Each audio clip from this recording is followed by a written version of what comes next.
Okay, again, this is the split tail. Not the split tail, this is the Switchblade. I have a split tail too, that's why. This is the Custom Run 2013. This one is number 62 out of 100. Boom. DCR 62 out of 100. Boom. Grovers. Alright, well anyway. 24 frets.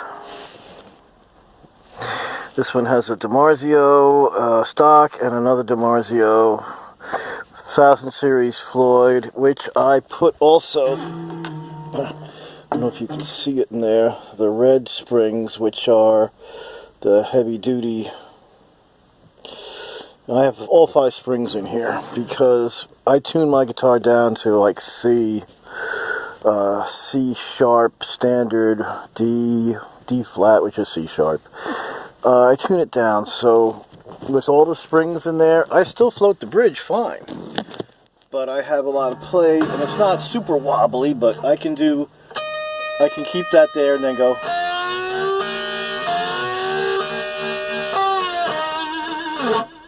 Bend it fully up and not even get any deflection on that note. I can bend it up a lot, but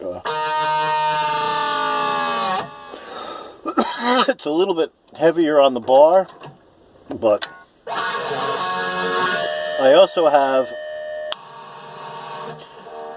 out of phase when these two are together. Now the reason these two are together because one of these push-pulls adds both of these together. So if I'm in the first position, which is here, and I put the push-pull in, whatever, and I also add in the bridge.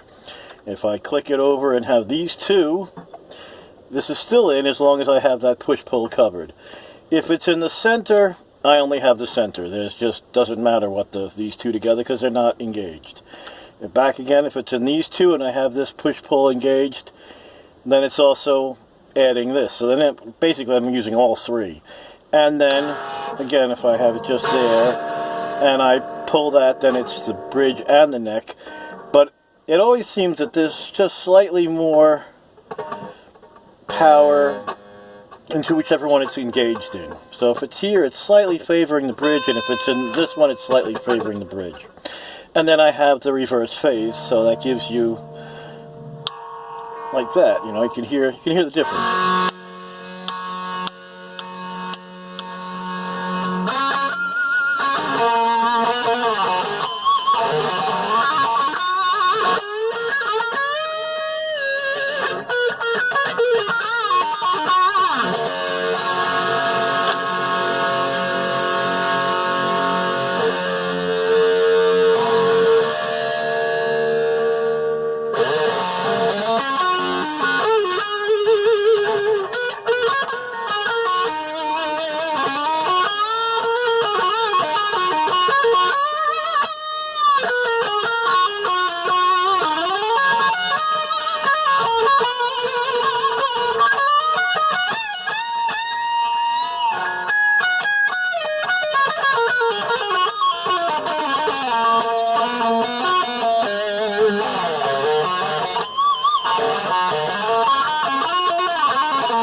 So I'm not going to try and play Zach.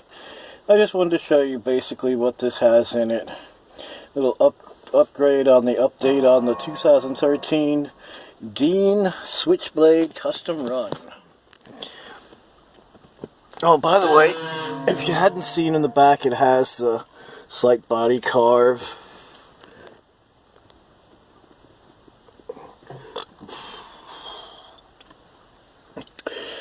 It's not a V-shaped neck, it's actually a C-shaped neck. And I'm not sure if that's ebony or not. It's kind of dark. It almost shows more grain, almost like it's almost like a rosewood, but not quite as grainy as a rosewood. I can't get a good picture here, can I? There you go. See, it might be ebony. I don't know. Alright, well there you go. Dean Custom Run Switchblade 2013, 62 out of 100.